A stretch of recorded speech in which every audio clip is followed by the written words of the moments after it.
Hey everybody, welcome to my channel. I just returned from Stornoway Isle in Scotland. It is known as being the main and largest town of the Outer Hebrides, also known as the Western Isles.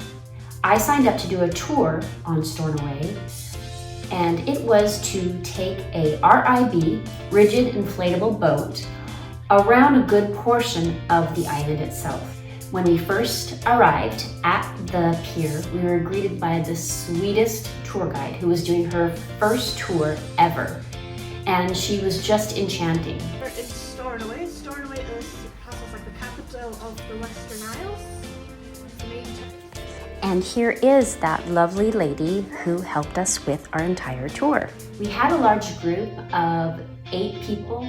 This left one spot open for our tour guide who happily joined us on this 1-hour tour around Stornoway. You'll see her in a bit when she joins us on our boat. But before we got on the boat, we walked through the town and we learned a few things about Stornoway itself. Let me show you. The first thing to notice is that we are actually entering at one of the, if not the, most important entrances to the town. The port. Here you can catch a glimpse of some of the Gothic structures on Martin's Memorial Church, which was built in 1878. And here is a statue of a herring girl. Herring girls, or herring lasses as they were called, were women who had traveled the east coast of the United Kingdom from as far north as Aberdeen to as far south as Great Yarmouth, following herring as they migrated throughout the year. The women were essentially paid to put the herring in barrels, and they were paid by the barrel, so it paid them to work quickly. One thing that really interested me about Stornoway right off the top was that in 2022, the population there was about 4,800 people. And now in 2024, the population had risen to about 7,000. As you walk around this town with me, you'll think to yourself what I thought to myself, what are all these people doing here? But we will find out. This building that you see right here is the Harrison Tweed Authority Building. This authority ensures that Harrison Tweed fabrics being sold as such follow 3 strict standards. Their wool must be grown 100% pure virgin wool that has been spun, dyed, and finished in the Outer Hebrides of Scotland. Currently, there are over 120 home weavers doing just that, and at least 90 others who help to ensure that this standard is upheld. But what could have driven the population up so high so quickly? I'll explain as we head back to the harbor and onto the RIB.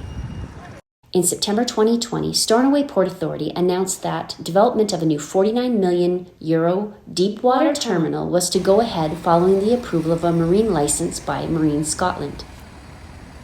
This new multi-purpose underwater terminal would provide berthing for vessels up to 360 meters long with a water depth of 10 meters below the chart datum, a ferry berth, and 6.5 hectares of land for unloading, storage, and industrial uses. In April 2022, Stornoway Port Authority announced that they had signed the contract for their new deep water terminal. Work of this terminal was expected to be completed by the end of 2023. On April 24th of 2024, the Deputy First Minister welcomed the completion of this terminal. The Scottish Government-backed Deepwater Terminal will support future renewable energy developments and cruise ship opportunities on the Western Isles. We did not use this terminal to access Stornoway Island. We used tender boats. In fact, you will shortly see our ship in the distance as we travel around Stornoway Island.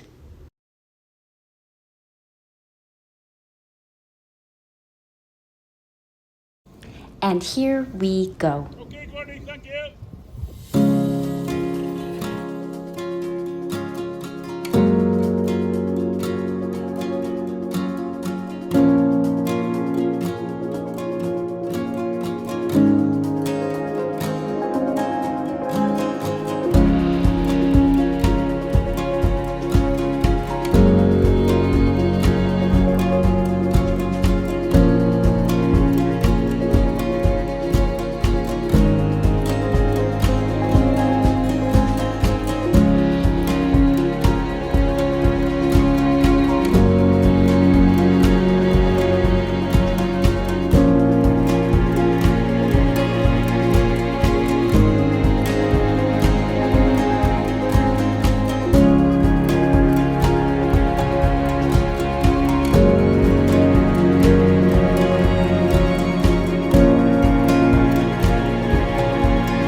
The Isle of Lewis is an Outer Hebrides island off of the west coast of Scotland, and it's rather unusual in that it's joined very solidly to the Isle of Harris, with the only border between them being a narrowing of land between two sea lochs.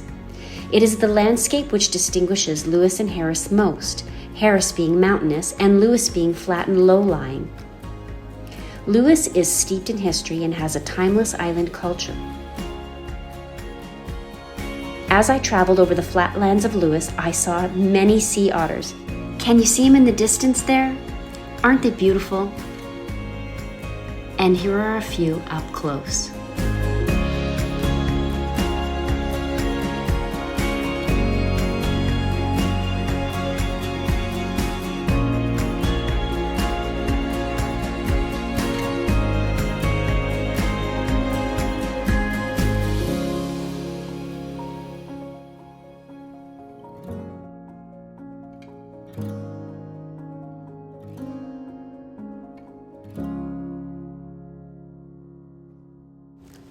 And just that quick, it was time to turn around and head back to the harbor.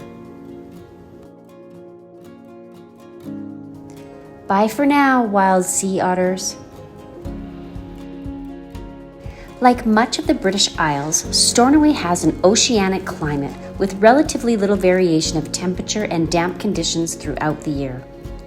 Winters are exceptionally mild, with an average daytime high of 45 degrees, and summers are seasonally cool, with July having a high of 61 degrees Fahrenheit. October to January are the wettest months in Stornoway. One quirk of the climate on Stornoway and the Isle of Harris is that it receives 30 or more days per year of measurable hail falling.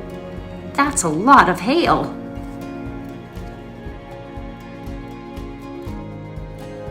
Well, we're back at the harbor and getting ready to unload from our RIB. I have no words at this point for what I just saw. It was an amazing day. If you enjoyed today's video, please consider liking it and subscribe if you're not already subscribed. Stay tuned for the next video where I will take you on a tour of the Yacht Britannica, which is the Royal's retired yacht. Can't wait to see you in the next one. Thanks for watching. Bye.